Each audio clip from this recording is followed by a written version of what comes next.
Just to give you a quick introduction to Contagious and what we do. Contagious has actually been around since 2004. And it's basically designed, it was looking at what was then sort of innovative exercises in marketing, what was then kind of non-traditional marketing, whatever that means. And in 2004, we were struggling to fill a magazine. We had sort of 100 pages of magazine and not enough stuff to write about. And now it's like standing in a wind tunnel because every day there is stuff happening that's super exciting. So the bit that's interesting for you guys is the fact that we round up the latest news, campaigns, trends, and technologies and tell you why they matter.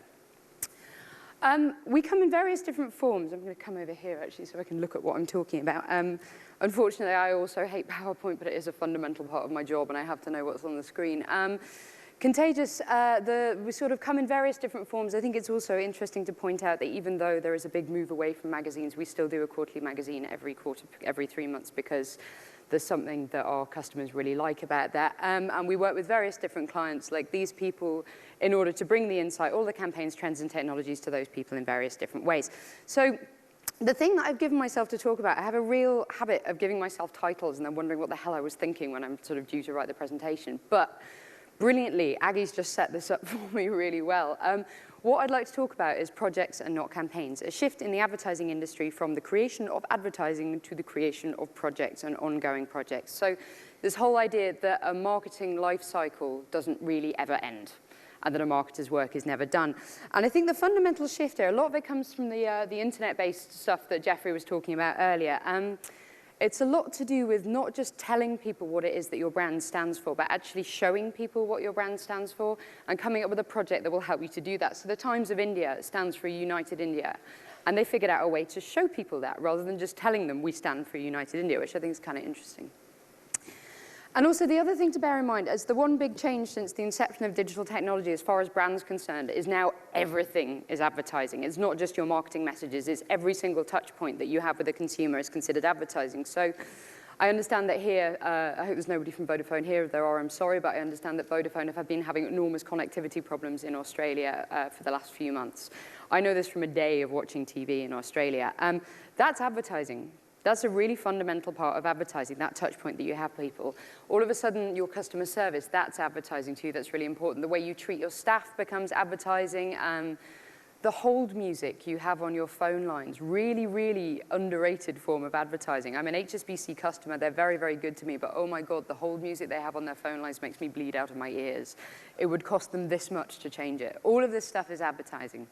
So, if all of this stuff is advertising, why are we looking at marketing campaigns that are 360-degree and sort of integrated across various different touch points when what we should be looking at is not 360-degree, but 365 days a year?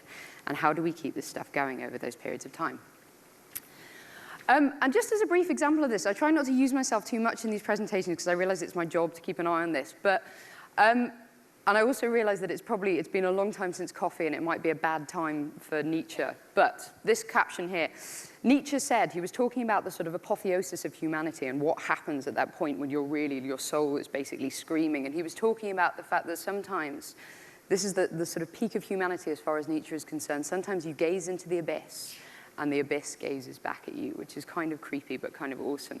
And this is me gazing into the abyss in LAX, in a sort of airport lounge in LAX, where I'd been for 3 hours on a stopover. They share a lounge in LAX with Virgin Atlantic. I never fly Air New Zealand. They have now since then. But Air New Zealand is a brand that's done any amount of traditional advertising. And at this point, I haven't seen any of it. I don't really know what it is, or I don't really understand anything about the brand. But I am in this lounge, and they share a lounge with Virgin, and I fly Virgin an awful lot. And I'm sitting in this lounge, and I've been there for 3 hours, and I'm listening to the worst music I've ever heard in my entire life. Elevator music is called elevator music because it's fine for 30 seconds, and after 30 seconds, it starts to kind of make you twitch. And I'm about sort of 2.5 hours in at this stage, so sort of going a bit mad. And I thought, well, instead of being that really pushy, awful person who goes to the front of the counter is like, look, I know that you're trying to do an incredibly important job and get planes to take off and things like that, but this music's driving me crazy. Can you do something about it? I thought, well, I'll just see if they're on Twitter and have a go. And they are on Twitter. So I said, hello, please can you change the music in your lounge in LAX? It's horrible. And within 60 seconds, this is literally the time frame within which this happened, there is a call from the front of the lounge. This guy saying, well, Jess, Greenwood, please come to the front of the lounge. And I'm like, fuck, damn. So I'm like going up there like this, just like, oh. And like all of a sudden, I'm terribly British in that way, and I don't like to complain. But And so I went up there, and I'm sort of standing with my head down. He's holding this sort of armful, this sheaf of CDs, and he's standing there going, what would you like to listen to? And I was like, oh, so this is absolutely incredible. So I'm like, what? So it strikes me as really weird because you're working in a lounge, you're trying to deal with these customers, that you would be the person monitoring the Twitter stream. And he's like, oh no, somebody in New Zealand does that. I'm like, so I sent this tweet, and within 60 seconds, someone in New Zealand saw the tweet, picked up the phone, called the lounge in LAX, and was like, there's some girl in your lounge moaning about the music. Can you get us to the front and sort it out? And then he's standing there with these things, and he's waiting for me. And I'm just there like, my brains are falling out of my ears at this point. I'm like, it's like a tiny mini globalization. Globalization, when it confronts you specifically in the face, is quite a terrifying thing. But having said this, I put this out, and I'm just like, this is absolutely amazing. I put it on Twitter, and it gets retweeted, and I do this for a living, so I talk to people about this quite a lot. And the interesting thing about it is that from Air New Zealand, from them spending all of that money on traditional media, like all of that money on sort of trying, and I think I'm a fair sort of target audience for Air New Zealand, but after having spent all that money, like the thing that got me, like, is this. Like one tweet, I am Air New Zealand for life now. Like this is, I'm like totally converted because somebody was listening and somebody watched. So how do we make these kind of changes? I'm going to sort of talk you through, I'm going to whip through it quite quickly, but making change, as we understand in the advertising industry, in any industry where you have a job to do and everybody's trying to get home on time, is a very difficult thing to do. Change always falls off people's to-do lists very quickly. And we found this wonderful quote. This is Edward Bear before he became Winnie the Pooh. It's from an A.A. Milne book called The House of Pooh Corner. And he said, here is Edward Bear coming downstairs now, bump, bump, bump, on the back of his head behind Christopher Robin. It is, as far as he knows, the only way of coming downstairs, but sometimes he feels that there really might be another way, if only he could stop bumping for a minute and think of it. And I don't even need to tell you why I put that. I can see you all going, yeah, like that's basically how it is. We do things a certain way because it's the way that we've always done them. Even if it's painful, and even if you get bashed over the head repeatedly over the course of a day, this is the way that we do things. So the whole way of making change is basically making enough space for yourself in an organization to understand that change needs to happen. There are a couple of ways of doing that as far as the advertising industry is concerned. One, you put insight before your advertising. Is there, like, can I have a show of hands for people who are watching Mad Men? I try not to, it's a bit of a sort of PowerPoint cliche right now, but like, yeah, that's fine. Mad Men, the Mad Men sort of idea of advertising, media in the Mad Men era was a lot less fragmented than it is now. They had sort of a couple of mediums through which to do things, and you see that a lot in Mad Men. And it was the kind of 60s, it's kind of the original sort of David Ogilvy Bernbach kind of idea of advertising, is that you have a fundamental insight. You have this kind of sucker punch to the gut about the way that people respond to things. And then you figure out how you're going to advertise it. And I think that's kind of a fundamental principle of advertising. And my theory is that in the last 10 years, with all the kind of media fragmentation, that's kind of gone away. There's a lot of people stampeding into Facebook because it exists, and like being on Twitter because it's there, and doing a mobile app just because, and they feel like they ought to. So I think there needs to be a bit of a turnaround back again to figure out what your sucker punch is and then figure out what your campaign is after that. Also, media people, not enormous fans of this generally, but you have to put engagement over reach. This is actually genuinely happening now. The whole idea that I think it was the community manager of Xbox, enormous online presence, said he'd rather have 100 fans, like super engaged fans on a Facebook page than 1 million who are doing nothing at all. So this whole idea that if you create engagement, you prioritize engagement, and you let that engagement lead to reach, it's a lot more effective than you just go after reach initially. And finally, the contagious mantra before we start whipping through some case studies is if you're doing anything in this space at all, this is like an absolute no-brainer, we say it all over the world, is if you're doing anything, please make it at least useful, at least relevant, or at least entertaining. If it's a service, is it genuinely useful, or is it more clutter? If it's a targeted communication, is it genuinely relevant? Are you getting people at the right time? And if it's entertaining, is it like properly entertaining and not advertising entertaining? Because there's a massive difference between what's funny in a boardroom and what's funny in the real world. And we understand what that difference is because we see it every day. So if you're doing anything, make it useful, make it relevant, make it entertaining. So this is what we're going to talk about. Projects, not campaigns. We're going to talk about inside-out marketing, being more prolific than precious, and gaming and play, which is interesting because that's come up in the immediate, in the last few presentations as well. Inside-out marketing. Somebody wrote, there's a really nice book called Nice Capitalism, which is an interesting way of looking how, like, it's written by a Greek professor, as they always are, but a book called Nice Capitalism about the ways in which advertisers and brands and companies should be basically contributing something to the world other than advertising and stuff. Because this is what we do. We contribute marketing messages and we contribute product. That's it. That's what you push into the world, product and then a marketing message to sell it. And we should be fundamentally, I think, looking at something that's a little bit more profound than that.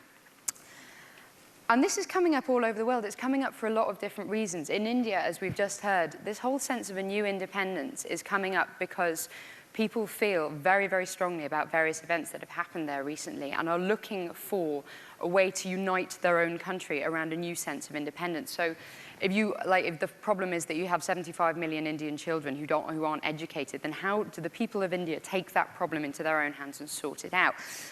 In Western markets that were massively affected by the economy, I think this new independence thing is something that's it's a post-economic crisis thing, which is basically in the UK and particularly in the US, when that week that Lehman Brothers collapsed and everyone was basically hanging onto their desks and wondering whether the world was going to be around tomorrow, that was a very profound sort of shift for us that week because the twin heads of politics and economics were on TV every single day talking about how they were fixing the problem.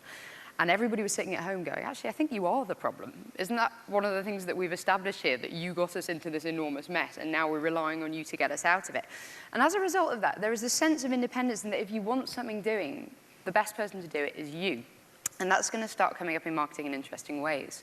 So, for example, Dulux paint. Dulux is Dulux in Australia, right? It's called different things in different markets, right? Okay, cool. Dulux, rather than telling people, they were looking to own the concept of color. So in an area in which everybody, as you've seen from my kind of weird fetishism, is looking to own the concept of color. So Sony do it incredibly well. Apple do it incredibly well. Dulux were like, hang on a second, this is our area. We bring color. This is what we do. We bring color to people's lives, so this is the way that we're going to do it. Instead of launching a TV campaign showing various walls of color, what they decided to do was ask people, they did it online, they did it through their DM database, they used a CRM database to ask people who had sort of contact with Dulux which areas they felt deserved a little bit of color. So which areas of the world deserved a little bit of color. And then they launched this, which is the Let's Color project, in order to coagulate, sort of or bring all these ideas together. The ones they actually started in are, they started in Rio and in Jodhpur and in London. The bit of London they started in is actually Tower Hamlets. This is, I live near Tower Hamlets. It's in the East End of London. This is not, Tower Hamlets is not used for advertising shoots very often. It is a very, very desperate place, a very desperate corner of the world. But Tower Hamlets, they went down there, and then they looked at, and the other one that they did was, Marseille was the first one. And then it wasn't, they didn't hire an events company to do it. They got the brand managers, they got everybody from Dulux. The advertising agency was your RCG. And the local communities, they worked with local community initiatives, and they went down there and they painted, and this is what they did. And they used all of this process to create their TV commercial, which I'm just going to show you now.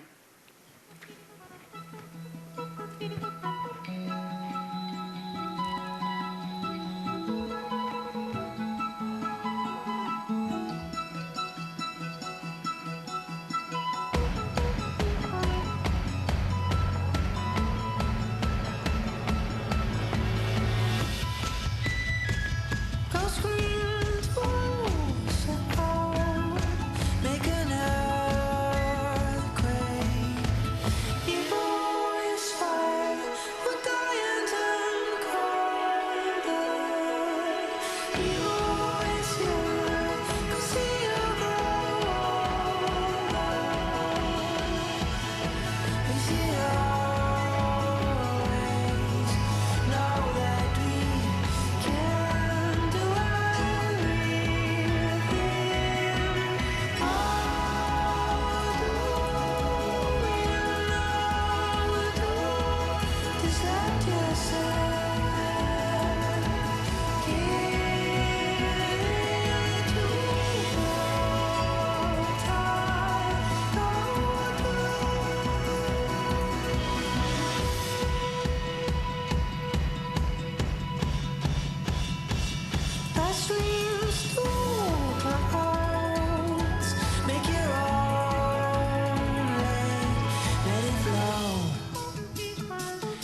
So it's a really beautiful bit of film, but it becomes a lot more of an interesting bit of film when you know what the story was behind it. And because they're trying to own this concept of color, that's their sucker punch, is like, we bring color, that's what we do.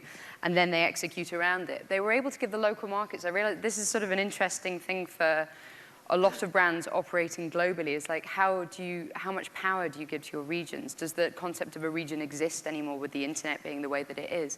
But what they did, they were like, right, the concept's color, and they gave all of their markets a certain amount of budget, depending on how big the market was. And they were like, go out and find out what color means in your market, and then do something around that. Like, off you go, be empowered.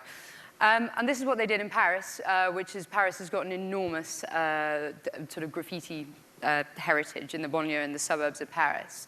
So they went out and they found the local graffiti artists, and they took over this entire corner of Paris, worked with the graffiti artists to do it, and made another film around that. So there's ways, if you have your insight in place, then execution just sort of chases itself out the door. It's a lot easier to do this when you know what it is that you're trying to say. And this whole idea of mass media is an iterative process. This is coming up again and again and again. Every TV commercial that you see should now have some kind of backstory to it, even if it's only a behind-the-scenes sort of idea. Can you put your hand up now if you've seen that VW commercial with the little Darth Vader? You're one of the 31 million or however many. I'm not going to show it because I figured everybody's seen it. But even that commercial was put out before the Super Bowl, and it was designed to be, they put out behind-the-scenes stuff behind it. They pre-jacked, they call it pre-jacking the Super Bowl. Put out behind-the-scenes stuff about it, which has done sort of 9 million, 10 million views as well. And they made that whole process of that TV commercial airing. Even the airing of the TV commercial was an iterative process. It went on over a period of time. Okay, for all the people who put your hands up for having seen the ad, how many of you saw it on TV as part of the Super Bowl? Right. We can agree that TV is not just designed for TV now, it's designed for the internet, and there's advertisers making the best of this in different ways. Brands that, like Levi's, what they're doing in the States, Levi's has had a sort of phenomenally bad decade, I think is the only really way you can describe it. Their sales started going down in 1997, and they started coming up at the beginning of this year. And that's like that's a big decline. But one of the reasons that they're coming up now is because they got their insight right. And the insight that they have now, I spoke to the then CMO of Levi's, was saying, he said, we're going back to our roots. Everything's gone horribly wrong, we're going back to our roots. And I'm like, people say that all the time. What are your roots? And he said, we are the performance sportswear of the 1870s. I was like, huh. And at the time, I was like, good luck with that. Like, kind of really just didn't really know how they were going to affect that. But he was just like, yeah, it's workwear. People used to put their Levos on to go to work, and we're going back to that. We're going back to this sort of pioneering spirit. So their organizing idea is go forth. And they used it to launch this campaign called Ready to Work, which is a really beautiful campaign. There's a town called Braddock in Pennsylvania. If you guys know this story, it's kind of interesting. Braddock in Pennsylvania is, again, like Tower Hamlets, a kind of miserable corner of the world. It used to have a population of 21,000 people and a steel mill. And then the steel mill closed down, and the population went down to 3,000 people, and it was just destitute and barren and horrible. And just to give you an idea of how bad things were in Braddock, the last thing that happened there before the Levi's guys turned up was it was used as the location for a film called The Road. I don't know if any of you have seen it. The Road is about a post-apocalyptic nuclear wasteland. The road is about what happens after the world has ended, essentially. So that's what they were doing in Braddock, is basically showing what happens after the world has ended. It's pretty dark. But Braddock also has this interesting guy. The mayor of Braddock grew up in Braddock, went to Yale, came back to Braddock, got the zip code of the town tattooed on his arm, ran for mayor and won. He's like 32 years old, and he's this incredible person, and he's making this town a poster child for urban regeneration. He's like, come to Braddock, like trying to bring in sort of artisans and caterers and all these different people to make stuff and make it sort of a poster child for American workwear. And so Levi's turned up and were like, what do you need? What do you need from us? This is exactly what we're about. We would like to use your people. These are actually, they look like models, but they're actually like inhabitants of Braddock. We would like to use your people in our advertising campaign, and in exchange for that, we would like to give you stuff that you need. So Levi's money funded the completion of a community center in Braddock. The Levi's staff were giving their own office supplies to keep the library open. Like, it's a massive company-wide effort. And they've also set up in the community center, they're having their 200-person like global sales team meeting in Braddock, and have set up an infrastructure so that it can then be used by other companies after they're gone. So there are caterers coming, there are all these different events, people coming. They're building an industry in the town. This is one of the things they also did. They ran print advertising, again, all about a project, not a campaign. They ran print advertising, trying to entice people to come to Braddock and join this new movement. And then they opened workshops. They sort of, as part of this whole idea of working, can you put your hand up now if you make something, if you craft something with your hands as like a hobby or... Right, okay, a few of you. Like, I can't make anything. I'm useless at this, as it looks like most of you are as well, which is, I feel, kindred spirits. But this whole notion that we've forgotten how to make stuff is kind of, I think it's universal. One of the things that digital technology has done is it's made us forget how to make things with our hands. And Levi's are like, this is ridiculous. Right, so we are opening workshops. We opened one in San Francisco dedicated to the art of printmaking. So you can go in there and learn how to screen print, learn all these different things. We are using one in New York. We're opening one in New York that was dedicated to the art of photography as well. And they did one in Chicago, which was something else. I'm not sure what that was. But the interesting thing about this, Tyler Wisland from Wyden Kennedy, they worked on the campaign, they said disenfranchised youth are sick of seeing ads and stunts that don't mean anything. By being a company that makes things by hand and makes things the right way, Levi's become meaningful. And I think what he's trying to say as part of this, and part of this whole Projects Not Campaigns thing, is all of these ads are answering the questions like, what is the reason for this piece of advertising content to exist? Why did we make it? What is the purpose of it? What is it adding to the world? And in most instances, the answer is nothing. So if you can answer the question, what is the reason for this to exist other than to flog more product, then I think you're onto a good thing. Oh, and also, the Levi's Women Curve ID, have you seen what Levi's have done with the women's jeans? This is absolutely... Levi's did a survey of 60,000 women globally and found out that 84% of women would just like to buy jeans better than the ones that they have. Like, that is a gap in the market if ever I've seen one. Like, everybody is miserable. The average woman tries on 11 pairs of jeans as well before she finds one that she likes, which is, you know, not really news to anybody, but kind of cold when you see it written down. So Levi's went back to the drawing board. They decided that in this instance, the problem with the fact that their women's range was not selling was not about the advertising, it was about the product. The product was screwed. So what they did is they've scanned 160,000 different body types and reduced those body types to a curve metric. So now when you get measured, you don't just get a waist measurement and a leg measurement. They measure you here, and they measure you here, and you get a curve measurement as well. And you can be either, get this, you can either be a slight curve, a demi-curve, a bold curve, or up at the other end, there's the supreme curve, which is going to... Isn't that like... we were giggling about how many MBAs it took to come up with that. Like 4 words, and every single one of them something positive to be associated with it. Like, isn't that... that is a triumph of linguistic sort of design, I think. And it's amazing. It bloody works. You go, they measure you, and you put them on. They're fantastic. They're really, really wonderful jeans. One of the things, so having decided it was a product, one of the things that they did to launch it was the Levi's Shape What's to Come community, which is fledgling at the moment, I would say. But it's basically designed around connecting young women to mentors. It's a mentoring program that's designed to connect young women to mentors in the creative arts and get them sort of presented with opportunities they might possibly not have otherwise. And then they also did, I don't know if anyone's seen this, this went from 0 to 5 million views in a week. Something else that Levi's has done. Hey guys, have you ever wondered what goes on behind your back? Well, we figured out a way to bust people, so check out Ask Cam. We're going to take this on the street and you're going to come with us, so you're going to see you soon.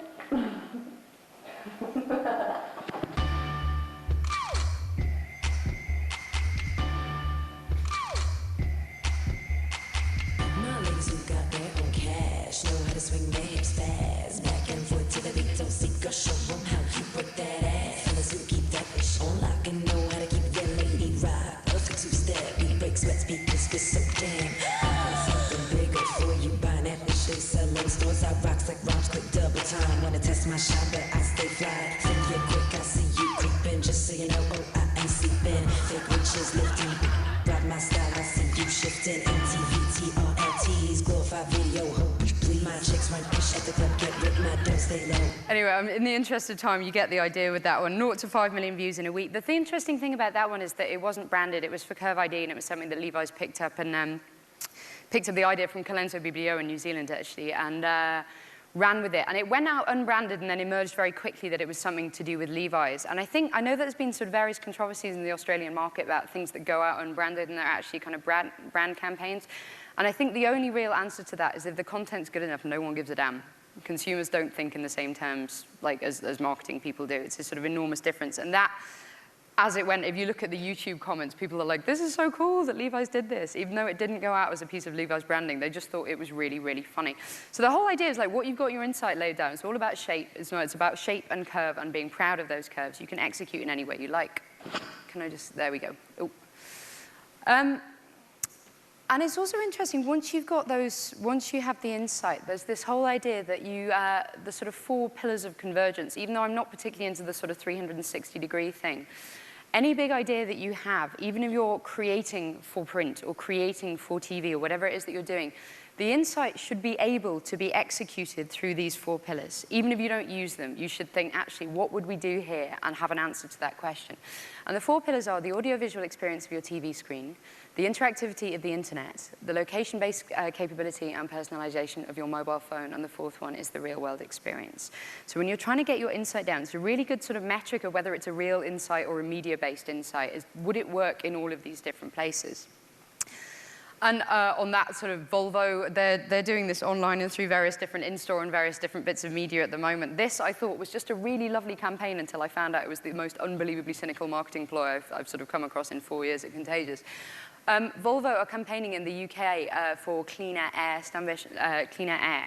And they're trying to get people on a Facebook page to sign up to the fact that every single car sold should have an environmentally based, like a kite mark, to say how well that car performs in terms of environmental standards. So it would be like a traffic light kind of thing, but sort of graded. So people would have, I don't know, you have, I think we can see through the iPhone app. There you go, those are the gradings that they came up with. And they came up with an iPhone app that does it in the meantime whilst they are executing, whilst they are sort of taking this campaign to government to get the government to instigate this change. Is anybody using the iPhone app? Probably not, but it is a good PR exercise. And I think in a lot of ways, like adding to this kind of using these new forms of media can be as useful in terms of PR as they can be in terms of utility. However, this whole campaign, they're like campaigning for clean air. They're doing this sort of wonderful thing. They're like, we want to use this benchmark on all of the cars that we have. And they're very honest about it. They're like, Volvo is not at the top of this pile. It's something that we need to work on. And I spoke to a Volvo engineer about this, and I'm like, it's kind of amazing that you guys would admit to that. And he's like, yeah, we figured out that by the time it took to bring the law into place, the technology that we have coming down the pipeline is basically going to blow everyone else out of the water. So it's a marketing campaign with a 2-year, it's a 2-year-long marketing campaign with disguised as corporate social responsibility, which, you know, it sort of crushed me a little bit, but, you know, I take my hat off to them. The fact that the engineering department and the marketing department are even talking to each other at all is kind of incredible. And then this one, advertising as programming.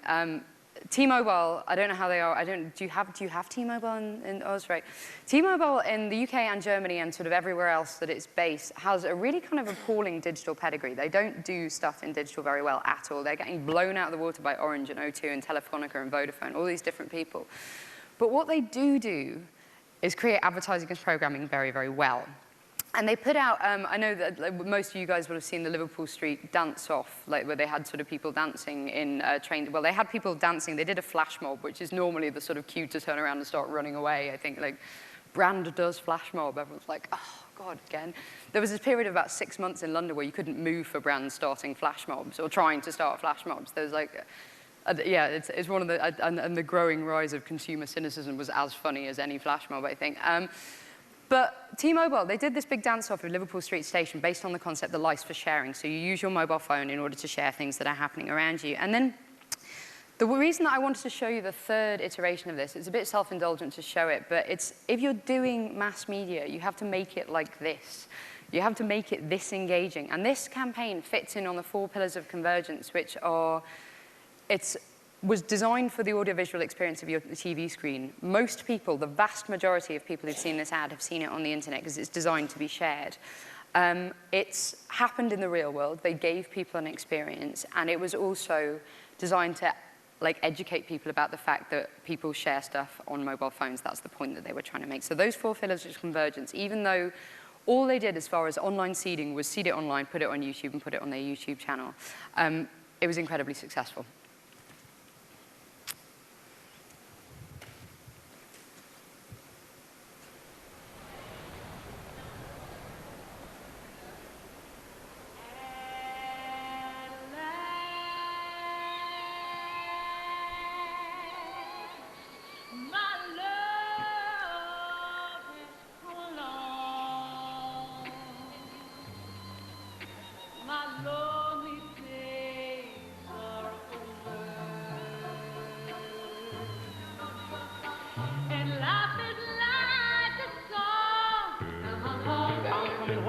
You know I'm waiting now. I'm coming home now, real soon. I'm coming home, baby, now. You don't know what I'm doing now. I'm coming home, I know I'm overdue. But you went away. Baby, now, real soon. What I do, return back, come on, return back, oh my God. You know that I'm back. Return back, once again, return back. That's all the word. Return back, my love. You know that I'm back.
It's pretty special, isn't it? It's a kind of amazing thing to watch. And I think just the idea of them going out, they're creating mass media because that's what T-Mobile knows how to do, but they're doing it for the internet. They are creating mass media for niche media, and I think that's really important.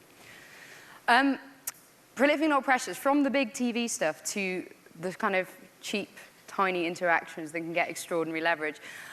There's been an enormous shift in advertisers recently, moving from the idea of sort of producing these sheenily perfect advertising campaigns to just moving fast and understanding that people care more about the fact that you're present and doing nice things for them than the fact that your logo is 0.2 of a millimeter bigger on whatever printout you're sending out this week. People don't care about that. And one of the things that people are using this for is social media. Like, if traditional media tells stories, social media makes stories. That's what social media is. It's lots of people telling their own stories again and again every day. Every status update is a mini story, and every Twitter stream is a mini story. These are the things that people are doing. And there are lots of brands seeing it. It's kind of the evolution of user-generated content in a way. It's basically brands latching onto these little stories that are being told and then using them in order to bring something of benefit to the person who's telling that story. There are brands like Gatorade. This is Gatorade's mission control. They have 4 full-time employees sitting all the time monitoring mentions of Gatorade on social media. They scale up to about 12 when they've got a big campaign on, so around the Super Bowl or anything like that, so they can monitor and respond to people and see what's going on. It is basically, this is how they run their CRM now. It's very interesting. And then, do you guys recognize this? Has everybody seen this guy? Few people nodding. Ted Williams, right? Like, everyone's like nodding and sort of smiling with the joyousness of mankind because it's an incredible story. Ted Williams he was a drug addict. He was a homeless man who lived in Ohio, I think it was Ohio, and one of his local journalists, this sort of local journalist for an Ohio newspaper, found out that this guy has the best voice for radio in the entire world, like announces like an absolute pro, and has got this beautiful, like creamy, super rich voice. And he made a little film about him, said he's a really lovely guy. He made a film about him. It was like, this is Ted's life story, and he's telling the story about how he got into drugs and how he sort of, made a lot of bad decisions, but really wanted to get on with his life. And they put it on YouTube, and this is him doing his sort of voiceover, amazing kind of voice thing. And they put it on YouTube, and it went 0 to 13 million views in 2 days. And it went up on Monday, and on Tuesday, somebody from Crispin, Porter, and Bogusky saw it about 8,000 views in, and called somebody at Kraft and were like, you know, that commercial that we're running on Friday night as part of this big kind of football game. It's for Kraft macaroni and cheese, and we think we've got something for this. They had a voiceover lined up and ready to go for this thing, but they're like, this guy's really interesting. And this is credit to the sort of power of Kraft and Crispin and the relationship they have and the sort of empowerment that they have in Kraft to be able to move quickly. Kraft and Crispin were on ABC Today the following morning with Ted Williams basically saying, so this is what we're going to do. Ted's going to come in and record with us, and we're going to do the voiceover. This is in a day. So the video went up on Monday. They made the call on Tuesday. The announcement went out on the Wednesday morning news. And then the ad went out on Friday. They found him. They got him into the studio. He was recording. They put out YouTube clips of him recording in the studio, which are just like, seriously, don't watch them if you're hungover, because I did, and I was very upset. And it's designed to make you. He's sort of saying, oh, you know, I just want to thank you very much for giving me this opportunity. And he like makes a little mistake on the voiceover, and he's like, I'm sorry, it's been a few years since I've done this properly. And everyone's there like, oh God, like kind of just ruined. But in terms of metrics, there are metrics for this stuff. This is the YouTube video they put, with 1 million plus views of the YouTube video. This is in 5 days. A 7% increase in positive brand sentiment for Kraft macaroni and cheese, a 700% increase in branded online mentions, 8,000 new Facebook fans, and 450 million media impressions, just from being the first out of the blocks and from listening. So all of a sudden, all of this kind of interesting little waves in the cultural landscape, it's really, really important. It's part of a marketer's job to be aware of what's going on outside of your desk and outside of your team. Good Aussie example as well. I don't know if you guys are aware of this, but Ashley is a girl she's from Massachusetts. She lived in Massachusetts, and her boyfriend used to call her the Ashes.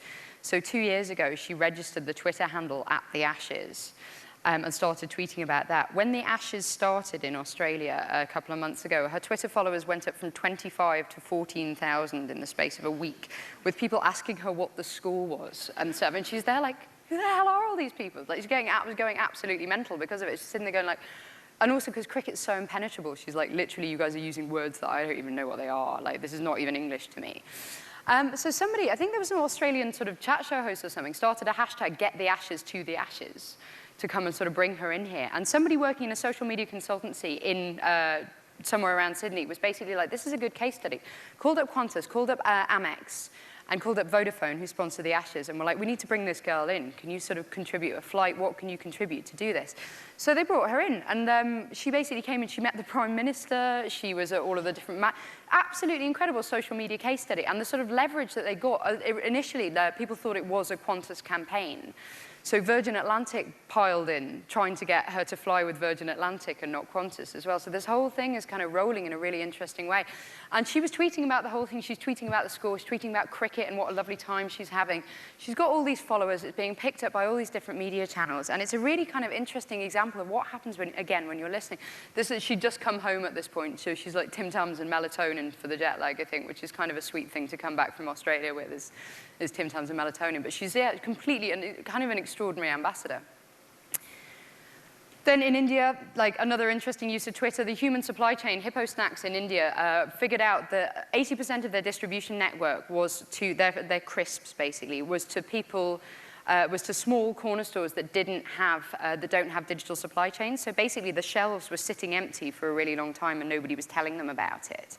So Hippo basically put out a campaign asking their users to find. They said, every time you see a Hippo shelf empty, can you send a tweet to @HelloMeHippo and just tell us that the shelves are empty, and we'll send an intern down there with some boxes, presumably, or something like that. But basically, they got their distribution network up and running based on feedback from consumers. And they ran this as a trial program for 3 months, and they had a 76% increase in sales by getting people to do the work for you, which is unbelievable. And that's how they use it. Like, a large part of their supply chain now is operated by their customers. And then this one, unbelievably lovely. This is a South African one that happened during the World Cup, enormous campaign in South Africa, based on the idea that this low-cost airline were trying to associate themselves with, basically, they said it's the biggest thing that's happened in South Africa since the end of apartheid. And because it's FIFA operated, we are not able to associate ourselves with that because we haven't got the money to pay for professional sponsorship. However, we are not going to let this go down without us. So this is what they did. Okay, so basically this is what happened. Everyone was pointing fingers at airlines, accusing them of putting up their prices during the World Cup. Gidon Novik, CEO of Kalula, responded by challenging all the airlines in the press to keep their prices low. That's when they briefed the agency to do a very simple ad.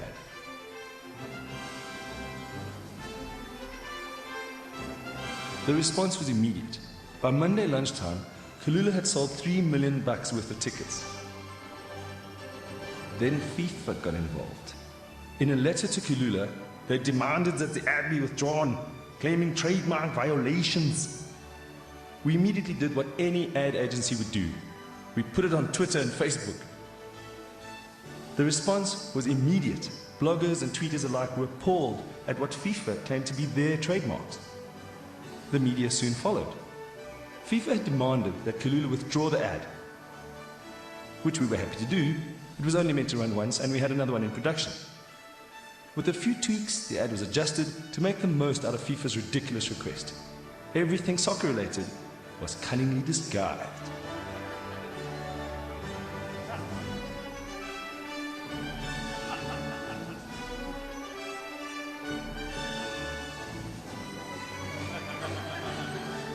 The media continued to love it. So Kalula followed up with billboards.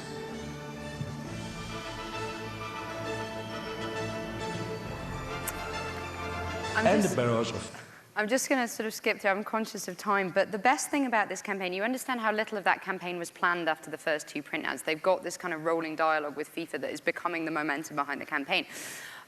This campaign really took off when something happened that they hadn't actually planned for whatsoever, which was they ran another print ad saying that they would give free flights to anyone whose name was Sepp Blatter. Sepp Blatter is the president of FIFA, is a famously humorless man.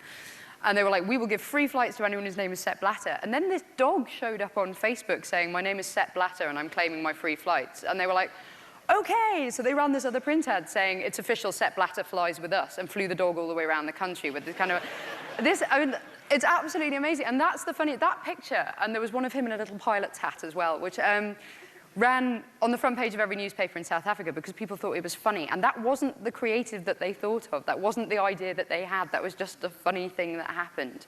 So if you've got the flexibility to be able to roll with those kind of punches, it does incredible. They got extraordinary results as this campaign as well. And final section, playing gaming. If you want something to be social, you have to design it in from the ground. But I was going to put Mark Zuckerberg, but he doesn't even really need a first name. I'm just going to start abbreviating it to Zuck and seeing if people know who I'm talking about. But if you want something to be social, you have to design it in from the ground up. There has been an enormous emphasis lately on the rise of game dynamics and play dynamics in marketing and in various other sort of different bits and pieces.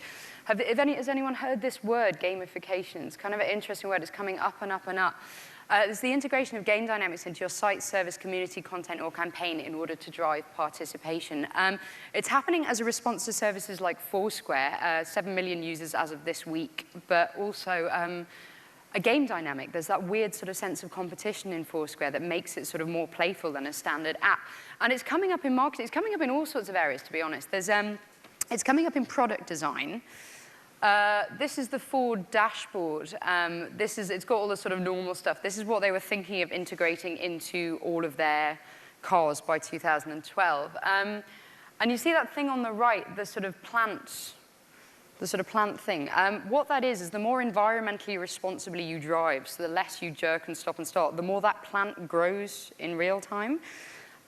Which is kind of, we're getting used to this, and it's very sort of normal now, but as somebody pointed out, it's like putting a virtual pet, it's like putting a Tamagotchi in your car and expecting you to kind of tend to it as you're actually driving. And one of the reasons that they're now not putting it in all Ford cars by 2012 is because they found out that people were so engaged by it and so motivated by it that they were running red lights in order to keep the plant growing, which is kind of like... So weird stuff happens when you make things fun for people. You want to make things fun, but not too much fun. That's the kind of barrier. And also, really interestingly, Audi in Germany, the way that they're getting around that is by wiring up not the cars, but the environment. They've wired up the lampposts. So the lampposts communicate with your car. and tell you if you're approaching a traffic light. They're like, either the light's going to stay green so you don't have to slow down, or the light's going to go red so you can cruise to a comfortable stop rather than sort of braking suddenly and emitting more sort of carbon emissions. So it's really interesting. It's not always the problem. It's not always in your own area. Sometimes it's somewhere else. It's also coming up in market research. NBC do all of their market research through this, well, not all of it, but a lot of their market research through this program called Fan It, which is basically a fan-based reward program in which they answer questions and get rewarded with points that they then exchange for NBC merchandise and things like this. It's a very, very open and interesting and dynamic focus group for NBC. And it's coming up in various different marketing ploys. Skittles, a very, very playful brand, doing all sorts of interesting stuff in the UK and US at the moment around the fact that basically all they want to do is make things fun for people. Everything Skittles do is completely pointless. So they found out that they found out that there is a college in the US that runs a 3-year degree, an undergraduate degree on how to run your own bowling alley. And this guy was complaining about it on Facebook, saying, I really want to learn to run my own bowling alley, but I don't have the money to do it. So Skittles basically said, if we get 1 million likes for this idea, then we'll fund it. And they did, and he did it, and now he's sort of talking to them about it. They also do various other things, like everything's based around this, do something to the rainbow. So scholarship the rainbow, crash the rainbow, mob the rainbow, whatever it is that you want to do. This was something, they crashed an 85-year-old grandmother's birthday party with this enormous, she survived, which was, I think, fortunate, probably. But it's one of the things that they do. They keep turning it over all the time, and it's so pointless. None of it means anything, but it's funny, and people respond to that. And they also did this, which was the most recent one, where they did Man versus Skittles, which was basically a guy, a stuntman in a box, and the more people who liked them and contributed to it and watched the campaign, the more Skittles they dropped on his head. Until he drowned, basically. Until, like, I think they sort of staged it as if he was kind of going to drown, but he didn't, and they got a lot more, they got huge amounts of media attention around it, with people watching. Every time you sort of clicked on it, they had, like, the next time they were like, this many views, when we get to this many views, we're going to drop more Skittles on his head. So people are watching it going, do it again. And there's nothing in any brief, in any marketing plan that could have come up with the idea, right, so we're going to put this guy in a box and drop Skittles on his head and people are going to love it. Like that, I mean, there's no direct correlation, but the way that their whole strategy is, their insight is people love stuff that's pointless, and that's what they do. Oh, just before I show you this one, this is lovely gaming from Minnie in Stockholm.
It's rather lovely, and I think it's based, one of the things I like about it is if you're going to do a game or an app or actually anything around that kind of campaign, any sort of gaming application needs to have an end to it. It needs to have a point to it which the game finishes, because you can't expect people to be involved with that game sort of forever and ever. So I think that's one of the reasons that it worked. They had a week period of intense activity, and it really worked for them. And then finally, the weirdest thing I've seen recently in terms of the applications of game dynamics to something in marketing.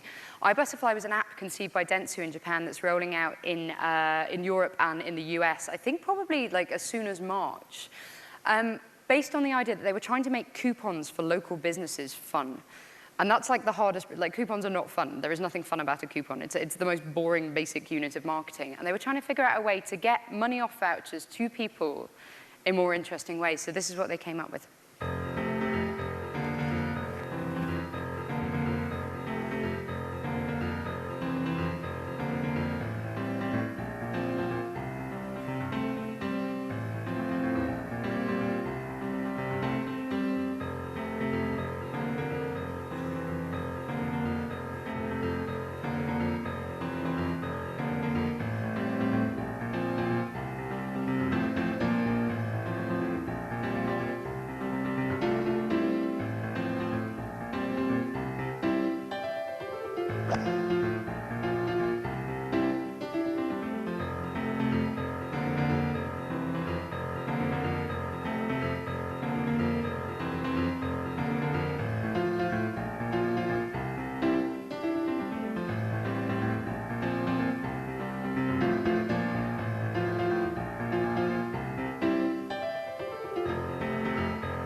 It's rather lovely, and I just think the only thing that I want to say about that, even though it's location-based technology and augmented reality and all of these different other kind of big technological buzzwords, the thing that it is kind of fun.